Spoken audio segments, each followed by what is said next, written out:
네, 이원재 끝내주는 경제 전병서 중국경제금융연구소장님 모셔서요. 중국 증시, 중국 경제 말씀 좀 여쭙겠습니다. 어서 오세요. 안녕하세요. 안녕하십니까. 요즘 증시가 다시 중국에서 반등하고 있어. 상하이 종합지수도 뭐 한 달간 3.8% 올랐고 최저점하고 올해 최저점하고 비교하면 뭐 15% 오른 걸로 이렇게 나오더라고요. 그리고 사실 지난번에 전병서 소장님 나오셔가지고 중국 경제 위기론이 여기저기 확산되고 있는데 이거 아니다 이렇게 말씀 주셨었는데 말씀대로 되는 것 같아서 다시 사실 모셔서 더 자세히 여쭤보고 싶었습니다. 지금 증시가 이렇게 살아나고 있는 거는 경제가 조금 살아나고 있는 이런 기반이 있는 거라고 봐야 되나요? 그렇습니까? 그래서 봄이 오는지는 뭐 물에서 놀고 있는 오리한테 물어봐라. 네. 그 시장한테 답을 찾는 게 답인데, 그 미국이 이제 어떻게 보냐가 중요한 것 같아요. 방금 말씀하신 것처럼 뭐 중국이 위기다, 뭐 끝났다 하는 것이 미국발 얘기였는데, 네. 최근 한 달간 그 미국에 상장된 아시아 ETF들 상승률을 보면 중국이 23.3, 홍콩이 23.3, 중국이 22, 대만이 9, 한국이 8 정도 됩니다. 그래서 이제 가장 높은 상승률을 보였다는 것은 이제 미국이 어떻게 평가하냐의 문제죠. 그래서 미국 투자자들의 평가라고 봐야 되는 그렇죠. 거죠. 네. 그래서 이제 뭐 중국 주가 같은 경우를 보면 금년 1월 달이 바닥이었던 것 같고, 그래서 그 이후로 뭐 한 15% 가까이 이제 쭉 올라왔는데, 세 가지가 다 이제 영향을 미친 것 같아요. 그래서 뭐 아무래도 주식시장은 뭐 실물 경제 그림자이기 때문에 GDP가 이게 1분기가 5.3, 뭐 이거 굉장히 높은 수치가 나왔고, 그 다음에 이제 외국인 그 순매수를 보면은 이게 최근에 그 한국도 그렇습니다만 외국인이 뭐 많이 삽니다. 그때 그 차트를 보면은 뭐 5월까지 해서 한 220억 불 정도 아시아로 돈이 들어오는데 그 중에서 한 150억 불이 한국으로 들어왔고 한 100억 불이 중국으로 들어갔어요. 그리고 이제 인도에서 한 30억 불 빠진 그런 상황이라서 지금 아시아로 돈 들어오는 건 한국하고 중국이다. 이제 그렇게 볼 수가 있고. 한국이 더 많이 들어왔네요. 그렇습니다. 그래서 뭐 한국의 뭐 여러 가지 회사들이 주가가 많이 올라간 이유가 있죠. 네. 그리고 이제 뭐 그 중국이 또 정책을 뭘 하나 쓰는데 중국이 뭐 한 10년 만에 증시 부양책을 하나 내놨어요. 네, 네. 그래서 이제 그 안에 보면은 우리가 지금 하고 있는 밸류업하고 똑같은 그런 이제 증시 부양책을 같이 내놨어요. 네네네. 그러다 보니까 3년 동안 주가가 빠졌는데 그게 세 가지의 그 펀더멘탈 뭐 자금 정책 여기에다 골고루 이제 호재가 있었던 겁니다. GDP 회복세, 외국인이 순매수로 전환해서 예. 들어오기 시작한 거, 그리고 중국 정부의 정책. 예. 이게 밸류업하고 관련이 있다고 하시니까 이게 사실 또 관심이 가는데요. 그 정책은 어떤 겁니까? 그래서 이제 중국이 국무원이라고 있는데 우리는 뭐 이제 증권감독원이 지금 밸류업 정책을 주도하고 있지만 중국도 증권감독원이 있긴 합니다. 근데 증권감독원보다도 더 이제 윗부서가 우리 같은 행정부죠. 국무원인데 국무원이 자기 이름으로 증시 부양책을 냈어요.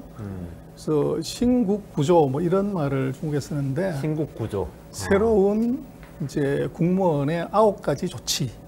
그래서 우리로 얘기했을 때 중국판 밸류업입니다. 그래서 거기에서 보면 우리가 지금 얘기하는 뭐 배당 늘려라, 또 공시 잘해라, 뭐 투자가 이익 보호해라, 뭐 이런 얘기들이 들어와 있어요.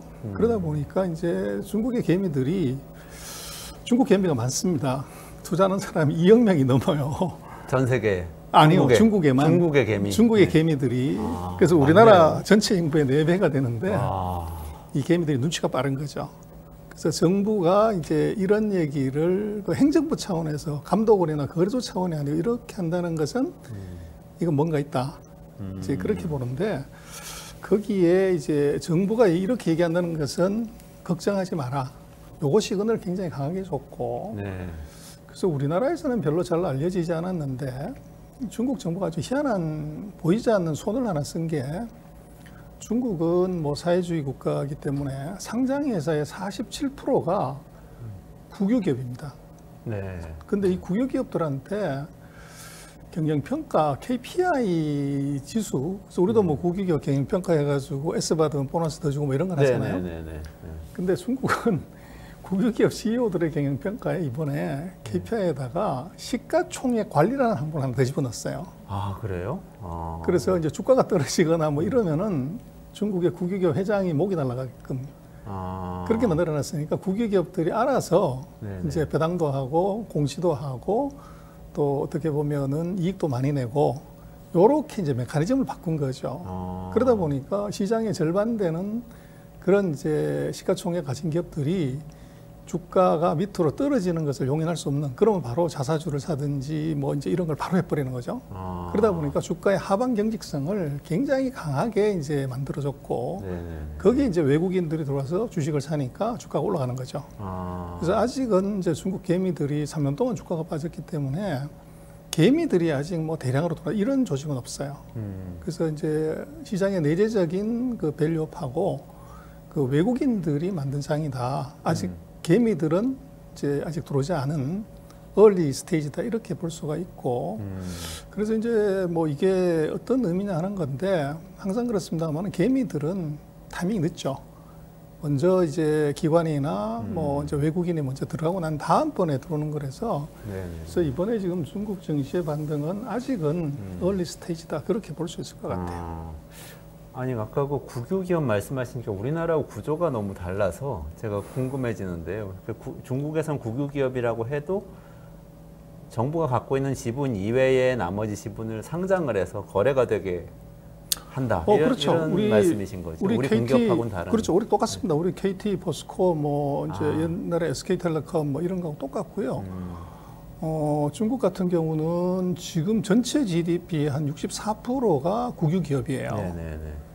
근데 그 중에서 한 90몇 개 국유기업 그룹인데, 뭐 국유기업이라고 그래서 한 개 기업이 아니고 우리로 치면 포스코만한 회사들이 이제 한 100여 개가 있는 거죠. 네네네. 근데 그 중에서 상장된 게 한 절반이 안 돼요, 아직. 그래서 이제 이런 회사들이 그 경제도 끌고 가고 주식 시장도 실제적으로 끌고 가는데, 뭐 국유기업이라는 게 위에 눈치를 보잖아요. 네네네. 그래서 정부가 별로 신경 안 쓰는데 자기가 나서서 뭐를 하지 않는 건데, 이걸 정확하게 이번에 찌른 거죠. 그래서 스스로 관리해라. 이렇게 이제 얘기를 하는 바람에 문제가 됐고, 그래서 뭐 사회주의 경제라는 것의 특징이 이게 정부의 입김이 워낙 세기 때문에 이제 뭐 최근 3년 동안 전 세계 주가가 다 올랐는데 중국은 빠졌거든요. 그리고 이게 빠진 것이 뭐 투자가들의 책임, 뭐 정책 실패 문제가 아니고 부동산 규제 3년 해가지고 이제 부동산 가격 폭락시켰고, 주식시장 마찬가지로 두 개 같이 폭락을 하니까 뭐 자산 가치, 자산 시장이 한 40%가 빠진 거예요. 그러니까 소비가 안 되는 거죠. 그래서 아마 제가 작가님 주신 그 다음 질문 봤더니만 이제 소비 문제, 내수 문제가 나오는데 중국 정부가 지금 내수를 부양시키려고 하면 자산 시장을 활성화시키지 않으면 이게 불가능하다고 보는 거예요. 그래서 주식 시장하고 부동산 시장을 이거를 정상화시키고 주가를 오르게 해야 소비가 늘어난다. 이렇게 본 것 같아요. 근데 지금 얼리 스테이지라고 하셨습니다만 수치 보니까 4월에 중국 순매 판매 조금 늘어난 걸로 2.3% 증가한 걸로 그렇게 나오더라고요. 그러면 이미 조금 좋아지고 있는 상황인 그래서 건가요? 소비가 이제 바닥은 친 건 분명한데 중국은 소비가 두 자릿수 한 10%대 보통 성장을 했어요. 근데 이게 이제 2%대로 훅 떨어졌기 때문에 이거는 이제 뭐 굉장히 낮은 쪽이고, 근데 그 낮은 이유가 우리도 그렇습니다만은 뭐 내구 소비재, 자동차나 가전이나 가구나 이런 거 경기 부양하려고 하면 자동차가 뭐 부품이 2만 몇 개가 되니까 자동차가 좋아지면 기계, 뭐 철강, 금속이 한꺼번에 좋아지는 거잖아요. 근데 중국도 사실은 똑같은데 차를 사게 하려면 좋은 게 이제 어디 공돈이 들어오든지 큰 돈이 들어와야 되는데 그게 제일 좋은 게 주식시장의 화랑이죠.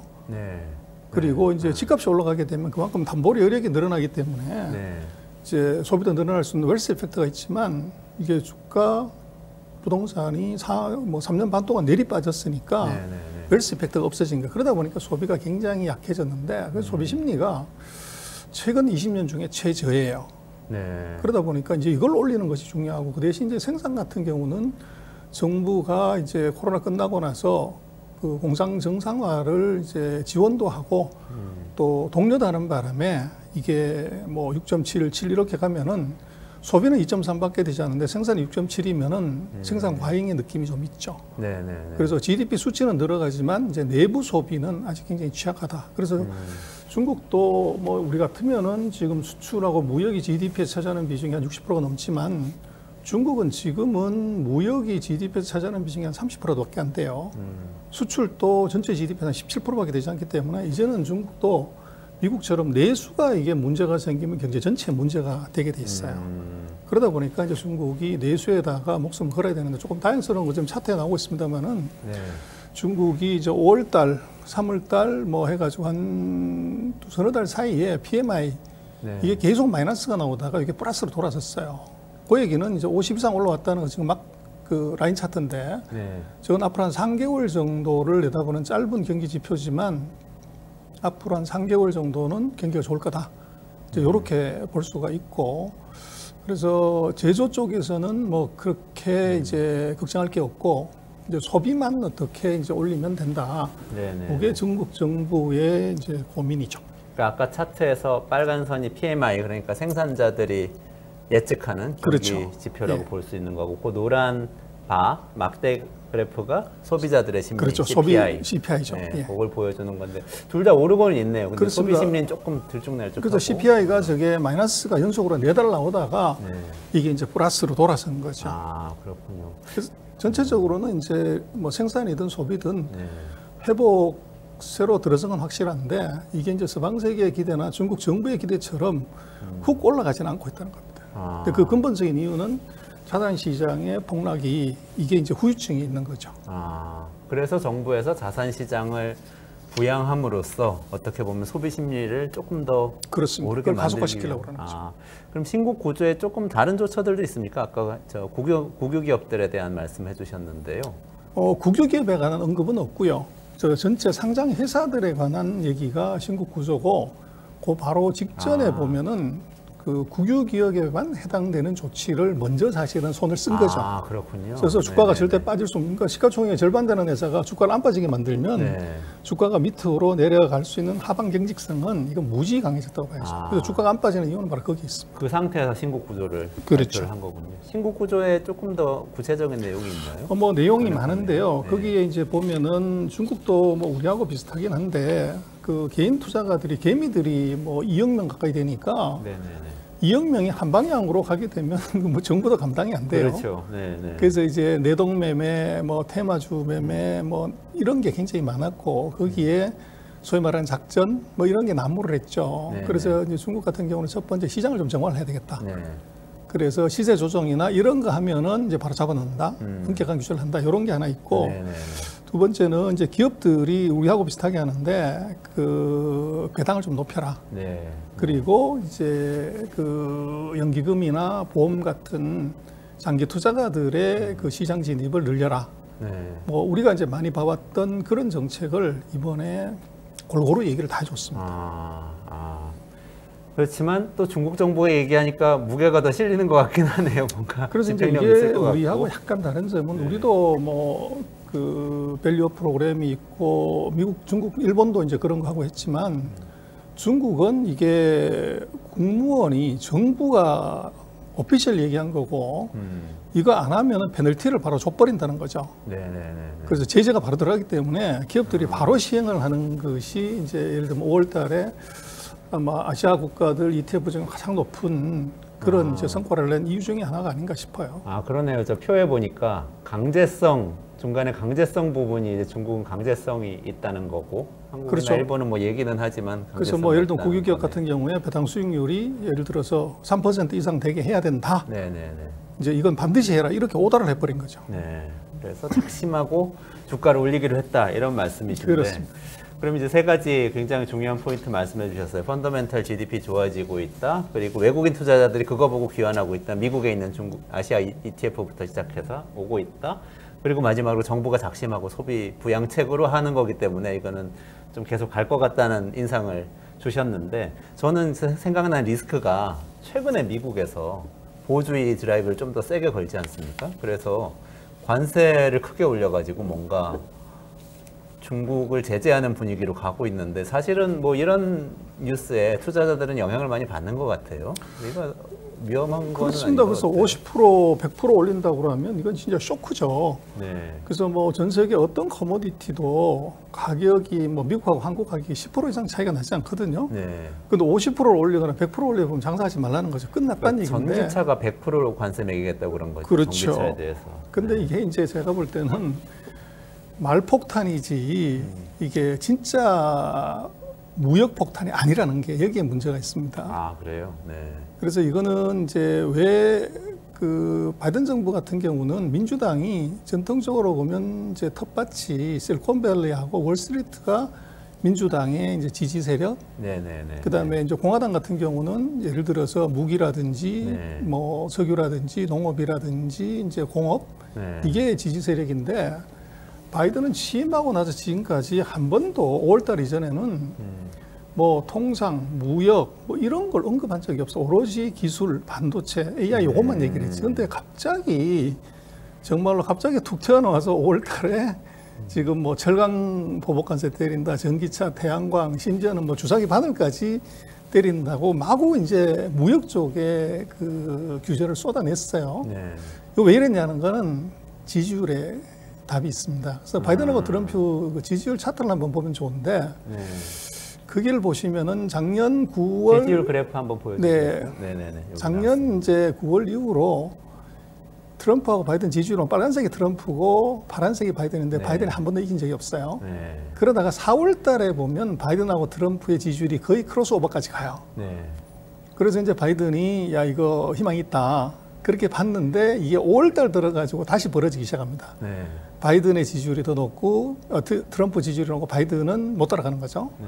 그러면 이제 바이든 입장에서는 뭐든지 이제 해야 되는 일이 벌어졌는데 이렇게 되면은 바이든 입장에서는 트럼프의 표를 뺏어와야 되는 지지율을 뺏어와야 되는데 그렇게 해야 된다고 그러면 소위 말하는 전통산업, 농업이라든지 공업이라든지 뭐 무기라든지 이런 쪽에 그 지역에 유리한 이제 뭔 얘기를 해줘야 되는데 거기 네. 딱 좋은 게 지금 이제 러스트벨트에 딱 맞는 것이 전기차죠. 네. 자동차에 대한 보복관세를 때리면은 거기는 노동자들이 이제 마음이 변할 가능성이 대단히 높고 그래서 거기에 딱 맞춰가지고 이제 철강도 거기에 들어가니까 철강에 대해서도 뭐 50% 25% 때리겠다. 전기차에서 때리겠다. 그리고 하나 더 해서 태양광하고 배터리까지 때리겠다. 이렇게 얘기를 한 건데 진짜 문제는 중국은 미국에다 전기차를 수출하는 게 거의 없어요. 아, 그래요? 현재 그렇습니다. 없단 말씀이시죠? 없는데 관세를 세게 그렇죠. 그래서 이게 말폭탄이라는 겁니다. 그래서 언론에는 저렇게 막 썼지만 우리도 막 언론에서 그렇게 썼는데 그러면 진짜로 중국이 미국에 전기차 몇 대 수출한 거냐 이거 체크해 봐야죠. 네. 근데 중국의 메이저 탑5 중에서 미국으로 수출하는 게 하나도 없습니다. 아, 비아디 같은 데들이 없습니다. 미국에는 그렇죠. 진출 못한 거군요. 예. 네. 그래서 테슬라가 있는데 네. 세계에서 1등하는 제일 좋은 차를 만드는데 거기에다가 2류, 3류 회사들이 붙으면 코 깨지는 건 뻔한데 거기 안 들어갔던 거죠. 네. 그래서 유럽에는 뭐 전기차가 별로 없잖아요. 그래서 네. 유럽에 대거 들어간 것이지 미국에 들어간 게 없어요. 그리고 이제 이게 뭐가 또 좀 이제 정치적인 액션이냐를 보면은 네네. 제가 준비한 차트 세 번째 차트를 한번 보여주시면 제재 품목 관세율과 적용 시점 그걸 한번 보여주시면요. 네. 그 전기차, 뭐 태양전지, 뭐 이런 거 중요해요. 네. 배터리. 근데 진짜 중요한 것은 반도체죠. 반도체를 이제 제재를 해버리면 이건 이제 중국이 뭐 전 세계 레거시 반도체 35%를 커버하는데 네. 악소리가 나는데 보시면 적용 시점을 보면요. 네. 전기차하고 태양전지, 주사기 바늘 네. 요거 세 개를 100% 50% 올렸고 네. 그 나머지 뭐 철강인 우리가 많이 얘기하는 이런 것들은 다 25%예요. 그러네요. 네. 근데 25%라고 하는 것은 이미 트럼프가 2018년부터 무역 전쟁하면서 중국에 대해서는 25%를 때렸어요. 아. 그래서 지금 25% 때리는 그 사이에 뭐 좀 그 관세율을 낮췄던 거를 다시 올리는 것이지 새로 때리는 게 아니라는 거예요. 아. 그 다음에 그 차트 다시 한번 보여주시면 지금 저게 실행 그 가능 일자를 보시면요. 반도체가 큰 샥이 올 수 있는데 이거는 2024년에 하는 게 아니고 2025년에 하는 거 선거 끝나고 한다는 거죠. 아, 적용 시점 줄여 보면은 그렇죠. 반도체 저게 내년. 중요해요. 네. 그다음에 이제 그 흑연, 그 배터리 만들려면 전기차 만들려면 그렇죠. 배터리가 있었는데 배터리의 응급제에서 가장 중요한 게 흑연인데 네. 이게 2026년에 제재하겠다는 거예요. 이거는 대선 끝나 봐야 하는 거 아닙니까? 그렇죠. 그리고 바이든 안 이제 될 수도 있고. 정말 중요한 거는 연구 자석인데 전기차 만들려면 자석이 있어야 돼요. 아, 이것도 2026년에 이제 하겠다는 거고 그 얘기는 뭐 그때 가상하는 거고 지금 당장 문제가 되는 게 전기차 요거라는 건데 전기차는 미국으로 수출하는 게 거의 없다. 반도체는 아. 선거 끝나고 나서 제재한다. 그래서 이걸 안을 자세히 들여다보면 이거 말폭탄이지 실제 폭탄이 아니에요. 무역 전쟁은 아닌 거네요, 현재로선. 그렇죠. 뭐 앞으로 영향을 줄 수는 있겠지만. 근데 우리가 현재로선. 그거를 이제 데이터를 제대로 체크를 안 해보니까 뭐 이제 레토릭만 갖고서 50% 100%야 큰일 났다 뭐 어쩌고 저쩌고 얘기를 하지만 그건 좀 엉터리다. 안을 자세히 들여다보면 이것은 그 공업지역 소위 말하는 러스트벨트의 표심 잡기 그리고 바이든과 트럼프의 지지율의 격차를 어떤 형태로든지 따라잡기 위한 바이든 쪽의 고육지책이다. 그렇게 보는 게 맞을 것 같아요. 그러고 보니까 요새 경합주, 이른바 스윙 스테이트에서 예. 많이 바이든이 밀리는 걸로 나왔던 게 기억이 나네요. 그래서 뭐 이른바 러스트벨트, 미시간, 일리노이, 뭐 펜실베니아 이런 데들이잖아요. 그런 데들이 이제 수복하려고 하는 거, 이런 일종의 정치적 액션, 정치적 레토릭을 구사한 거다 이렇게 말씀하신 것 같은데, 그러면 중국 경제 실질적인 현재로서의 영향은 별로 없을 거다 이렇게 보시는 거죠. 그렇죠. 그래서 중국이 1년에 미국 수출을 얼마나 하냐면 5천억 불 정도 수출을 해요. 근데 이번에 저 때린다고 하는 모든 거 다 합쳤을 때 한 180억 정도밖에 안 돼요. 아, 그러면 대략 한 4%가 조금 안 되죠. 네네네. 그래서 아까도 말씀드렸지만 중국 경제에서 그 GDP에서 차지하는 수출의 비중이 한 17%? 네. 그리고 이제 미국으로 가는 것이 그 17% 중에 17%예요. 그러면 미국으로 가는 거 수출이 빵이 된다고 하더라도 네. 대략 한 3% 내외 영향밖에 안 받아요. 네. 근데 그 3% 중에서 이제 4% 이번 조치로는 그 정도 영향이기 때문에 뭐 중국에 별 영향이 사실은 없죠. 근데 그거는 이제 어떻게 보면 간단하냐. 아까도 말씀을 드렸지만 제일 정확한 거는 세상에서 가장 예측 잘하고 이게 틀림이 없는 것은 돈이에요. 네. 그 돈한테 물어보면 이번 그 미국의 대중국 관세 폭탄 심플하게 나오는데 그러면 전기차, 예를 들면 그 배터리, 네네네. 이제 이런 회사들의 그 주가가 있단 말이에요. 그렇죠. 그래서 뭐 전기차에서 1등하는 회사가 비아디거든요. 네네. 중국에서 비아디 주가가 그럼 대폭락해야죠. 그렇죠. 근데 뭐 별 변화가 없어요. 그래요. 배터리 세계 1등하는 회사가 그게 그게 이제 CATL이라고 닝더슈타이라는 회사인데 이 회사도 주가가 별 변화가 없어요. 그리고 이제 태양광을 규제를 한 건데 태양광도 세계에서 1등하는 회사가 중국에 있는데 그 롱지라는 회사인데요. 이 회사도 별로 주가가 변화가 없어요. 네. 50% 100% 때렸다고 하는데 그래서 바로 지금 차트가 나오는데 보시면은 저게 뭐 92%부터 시작해서 한 35%까지 전 세계 시장을 중국이 쥐고 있고 미국의 점유율은 보시면 영구 자석, 태양광, 배터리, 뭐 흑연 여기에서는 거의 점유율이 없어요. 생산하지 않고 있다는 거죠. 그래서 이게 보복 관세를 때렸을 때 국내 산업이 그러면 이득을 보거나 또는 그걸로 인해 가지고 이제 국내 산업이 국산화를 할 수 있어야 이게 의미가 있는데 뭐 미국 안에서 생산을 안 하고 있는데 보복관세 때리는 게 무슨 의미가 있냐는 거죠. 그래서 이거는 철저하게 정치적인 행위다. 그 소위 말하는 이제 블루칼라 노동자들의 표심 사기지 이것이 실질적인 이제 경제 충격 이렇게 이어지지는 않는다는 거죠. 진짜 중요한 포인트시네요, 이게.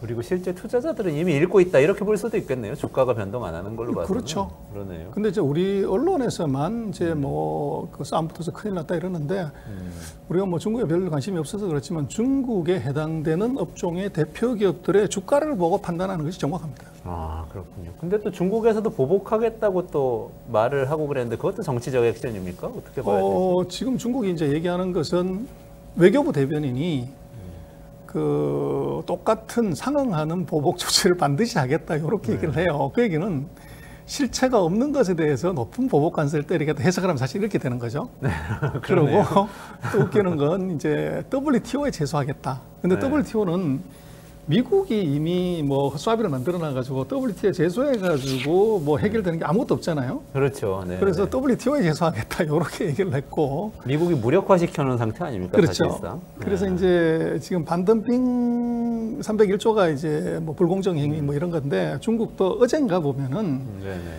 그 보리포름 알데히드라고 POM이라고 하는 화학 물질에 대해서 이게 보복 관세를 때리겠다. 이제 반덤핑 조사를 하겠다고 그랬는데 네, 네, 그게 네. 대상되는 데가 EU하고 미국하고 대만하고 일본입니다. 그래서 EU하고 대만하고 일본은 가만히 있다가 이제 날벼락을 맞은 거죠. 아. 미국이 보복 관세 그렇게 때리는 바람에 중국이 화학 물질에 대한 이제 반덤핑 네. 이걸 돌아버리니까 이제 정말로 옆집에 모진 놈 만났다가 이제 돌을 맞는 그런 불상사가 사실은 생긴 겁니다. 그 참 어이없는 일이네요. 아니 근데 저는 이런 기사 봤어요. 중국에서 콩을 가지고 보복을 하겠다.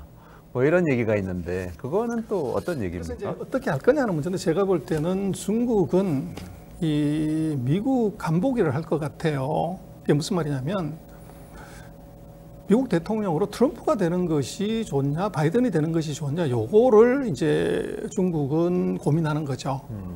그래서 지금 미국이 중국으로 수출하는 것 최대 품목이 콩이에요. 대두. 아, 네. 근데 이거를 이제 아까 잠깐 언급하신 스윙 스테이트 7개 중에서 한 4개 지역이 농업 지역입니다. 아, 근데 중국에 사는 콩의 거의 한 뭐 24%를 미국에 사오는데 요걸 지금 똑같이 그 말폭탄을 때리는 거죠. 우리가 미국산 수입콩에 대해서 보복 관세를 100% 때리겠다. 이렇게 얘기하는 순간에 이제 말씀하신 위스콘신부터 시작해가지고 농업 지역의 농민들 표가 우르르 떨어질 수가 있죠. 그렇겠네요. 네. 그래서 그러면 이게 누구한테 유리한 거냐? 그랬을 때 그 지역은 바로 트럼프의 이제 지지 세력이 강한 동네예요.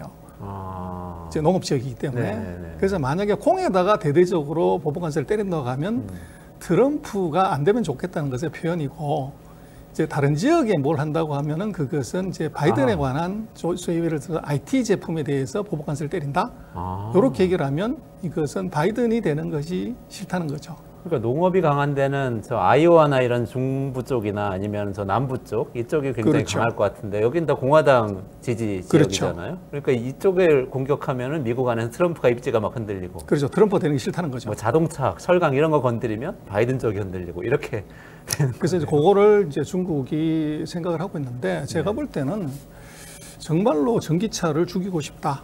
이렇게 하려고 하면 80년대에 보면 일본이 반도체에서 세계 최강이었을 때 미국이 그걸 죽여버리는 방법이 미일 반도체 협정을 맺은 거예요. 네. 그래서 이제 일본 내에서 미국 제품의 점유율을 20%로 무조건 개런티를 해라. 그리고 공급 과잉해가지고 원가 이하로 파는 거 안 돼. 그리고 생산, 판매, 투자 모든 데이터를 다 미국에 제출해야 돼.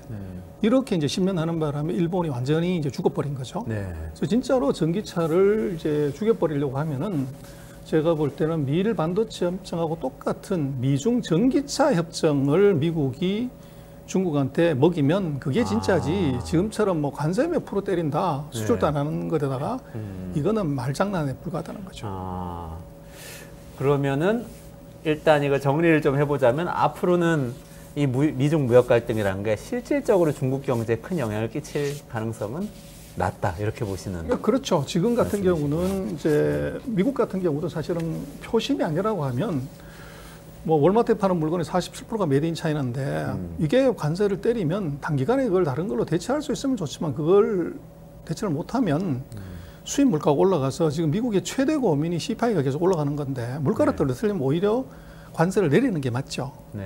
근데 뭐 그보다도 더 급한 게 표를 따야 되기 때문에 보복 관세를 때리겠다고 얘기를 한 거지만 사실은 미국의 경제하고 표심하고는 서로 괴리가 있어요. 그렇죠. 그래서 미국으로서는 이제 이거를 중국과 세게 이제 뭘 붙었을 때는 문제가 되기 때문에 네. 무역 전쟁을 제가 볼 때는 실제로 세게 하기가 굉장히 어렵고 반대로 중국 입장에서는 경기를 부양시켜야 되는데 미국과 싸워서 수출을 감소시키게 되면은 이것은 이제 내수 경기 활성화 또는 고용에 치명적인 영향을 줘요.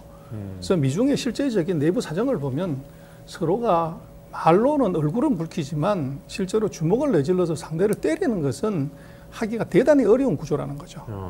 그래서 아까도 말씀드렸지만 주가가 별로 움직이지 않는 것은 주가는 이미 그거 다 보고 있다는 겁니다. 이게 뭐 옛날에 논란이 됐던 짜고 치는 프로레슬링 같은 그런 게임 같아 보이기도 하는데요. 뭐 결과적으로는 지금 그렇게 된 것 같아요. 이렇게 진행되는 게 우리나라에도 그럼 영향이 별로 없습니까? 어떻습니까? 그래서 우리 같은 경우는 문제는 이제 중국이 보복 관세를 받으면 우리가 이득을 봐야 되는데 문제는 거기에 대상되는 품목이 별로 없다는 거예요.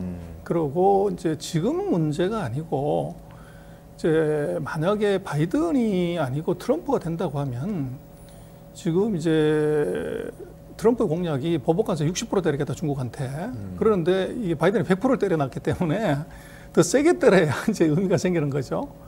그래서 이제 무역 전쟁을 만약에 바이든이 아니라 트럼프가 되면 더 세게 붙을 가능성이 있고 그렇게 되면 양국의 무역 거래가 무조건 죽는 거죠.